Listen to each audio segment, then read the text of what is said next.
আসসালামু আলাইকুম রহমতুল্লাহি ওয়া বারাকাতুহু। সম্মানিত দর্শক মণ্ডলী, কেমন আছেন আপনারা? আশা করি ভালো আছেন। আর কোথা যে কী করি আরও একটি নতুন এপিসোডে আপনাদের স্বাগত। আজকে অষ্টম রোজা, এসে গেলাম পার্টি অফিসে, মাজার রোড ইসলামী আন্দোলন বাংলাদেশের ছোট্ট একটা পার্টি অফিস। এখানে যুব আন্দোলনেরও মাঝে মাঝে মিটিং হয়। তো আমি যেহেতু যুব আন্দোলন করি, আর যুব আন্দোলন দারুস সালাম থানার ছোটোখাটো একটা পদে আছি, যাই হোক সেটা কথা না। কথা হচ্ছে যে আজকে মূলত এখানে ইফতারির আয়োজন করা হয়েছে। ইফতার করব, আপনারা দেখতে পাচ্ছেন ইফতারির আয়োজন করা হচ্ছে। এখানে তরমুজ আছে, মুড়ি, শরবত করা হবে।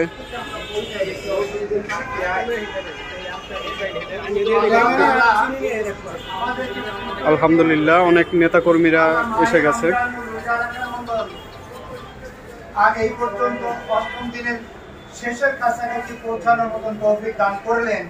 অন্তরের অন্তরস্থল থেকে শুকরাতান সকলেই জবানে পড়বো আলহামদুলিল্লাহ। আল্লাহ তাআলার অপার কৃপা, তিনি আমাদেরকে মাহে রমজান মুবারকে রোজা রাখার তৌফিক দান করেছেন। আমিন বলেন। আমি এখানে এসেছি 5:20-এর দিকে। তো দুঃখজনক হলেও সত্য যে একটু লেট হয়ে গেছে।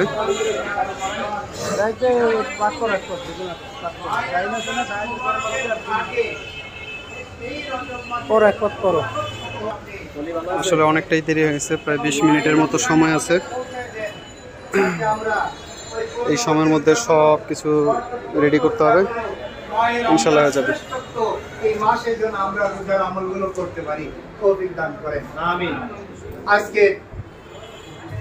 আজকে আমাদের এই ইসলামী শাসনতন্ত্র আন্দোলন, যুব আন্দোলন, আজকে কর্মীবৃন্দ, আমরা যারা এখানে উপস্থিত হওয়ার সুযোগ আল্লাহ দান করেছেন, আল্লাহর দরবারে লাখ শুকরিয়া।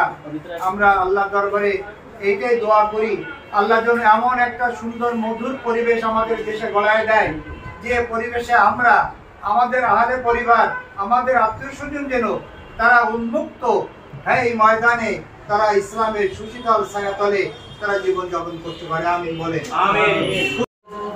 এই ইফতারির আয়োজনটা মূলত একটা মিটিংকে কেন্দ্র করে করা হয়েছে। এই মিটিংটা হচ্ছে 18 তারিখে একটা ইফতার মাহফিল আমাদের করা হয়েছে। দারুস সালাম থানা